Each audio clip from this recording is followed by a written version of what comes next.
Bonjour à tous, c'est Sébastien Makiko. Aujourd'hui, je voudrais que nous puissions échanger sur un point très capital.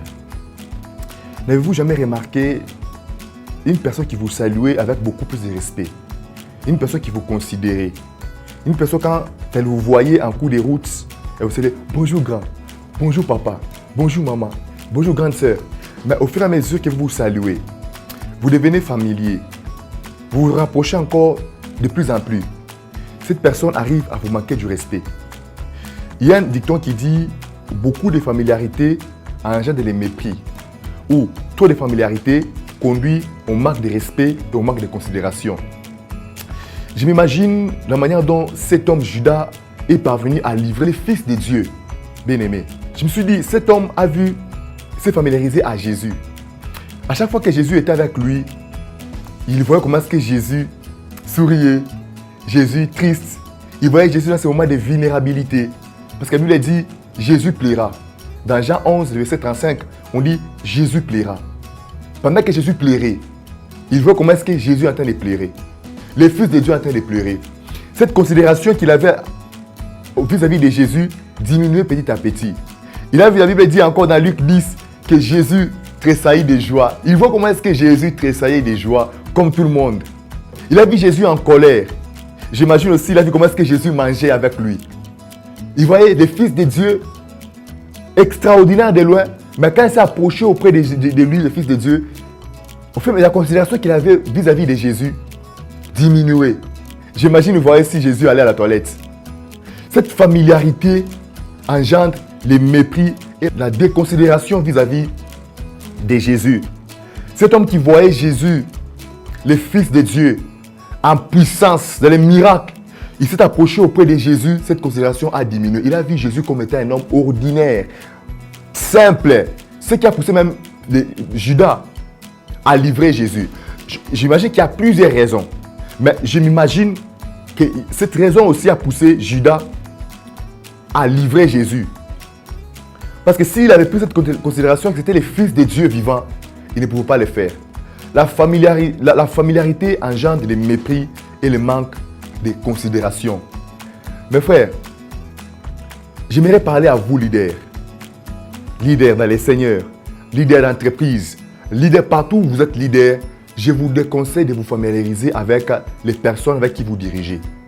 Parce qu'il arrivera un moment où ces gens vous manqueront du respect. Je ne dis pas que vous soyez dur envers eux, mais disparaissez de temps en temps et apparaissez de temps en temps. Ne soyez pas trop familier avec eux. Parce qu'en tant que leader spirituel, lorsque vous êtes tout le temps avec les brebis, tout le temps, cela engendre le mépris et la déconsidération. Vous allez voir qu'il y aura certaines choses que vous commencerez à dire, ils ne prendront pas ça en considération. Pourquoi? Parce qu'ils sont vraiment trop habitués à vous. Même Jésus a dit que le prophète n'est méprisé que dans sa patrie. Vous voyez, c'est pourquoi vous, en tant que leader spirituel, je vous conseille de ne pas être trop familier avec vos membres de l'église. Vous les exposez à ne pas recevoir les choses que Dieu a mis en vous. Lorsqu'ils s'habituent trop à vous, les choses que Dieu a déposées en vous, ils ne sauront pas les recevoir. Pourquoi? Parce qu'on saura voir en vous un homme ordinaire. Qu'est-ce qu'il va me dire? Vous voyez? Alors quelque chose de l'esprit, il faut une certaine prédisposition pour les recevoir. Une certaine considération vis-à-vis de la personne qui est au devant de nous, qui nous parle, pour les recevoir. Croire non seulement à la parole, en Jésus et aussi à ses serviteurs que Dieu a envoyés pour nous envoyer ces messages. Chers leaders, n'exposez pas vos membres de l'église ou chers chefs de département, n'exposez pas les personnes que vous dirigez en se familiarisant avec eux. Et vous aussi, membres de l'église ou membres du département, ne soyez pas trop familiers avec votre responsable parce que vous n'aurez pas à bénéficier de ce que Dieu a mis en lui.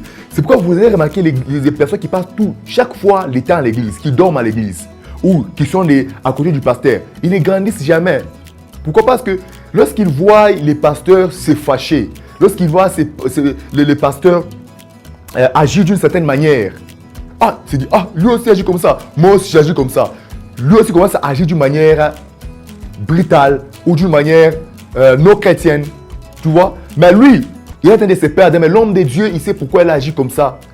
C'est vrai, nous devons savoir que si les hommes de Dieu ne sont pas des dieux, ce sont des hommes de Dieu. Aussi, nous devons savoir qu'ils ont des faiblesses en eux. ils sont limités. Ils ont des sentiments encore dans cette chair qui nous porte. Ils ont des sentiments, ils ont des émotions. Donc, ce ne sont pas des dieux, ce sont des hommes de Dieu. Nous devons savoir qu'ils ont aussi des faiblesses. Alors, nous devons changer notre manière de voir ces gens. Ces personnes qui sont élevées en dignité, même sur le plan du pays, national, international. Ces personnes sont aussi des hommes, ils ont des sentiments. Nous devons les voir dans cet angle-là pour ne pas être choqués lorsque nous verrons ces gens agir d'une manière qui ne nous plaira pas. Nous devons mettre ça en tête. Ce n'est que les bébés spirituels qui pensent que les hommes de Dieu sont des dieux, ils ne commettent jamais d'erreur.